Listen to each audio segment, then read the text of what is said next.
আমি সবসময় দেখে এসেছি মানুষ জীবিত থাকা অবস্থায় খুব লাঞ্ছনা বঞ্চনার শিকার হয়। তার খারাপ দিক নিয়ে বেশি মাতামাতি থাকে। সেই তালিকায় খুব জনপ্রিয় মানুষ অবস্থিত। অথচ যদি সে মারা যায়, মৃত্যুর পরে তার জীবনের খারাপ দিক পুরোতরে ঢাকা পড়ে। সে হয়ে ওঠে মহাপুরুষ বা নারী।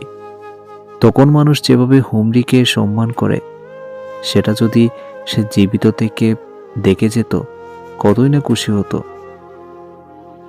জীবিত অবস্থায় খোঁজ নেই, খবর নেই, মৃত্যু হলেই সে সবার আলোচনায় উঠে আসে। সমালোচনা আর হয় না। কি আশ্চর্য এই দুনিয়া! আচ্ছা, পৃথিবীতে জীবিত মানুষগুলোর চেয়ে মৃত মানুষগুলোর কদর কেন তো বেশি? কেন জীবিত মানুষের চেয়ে মৃত মানুষ বেশি সম্মান পায়?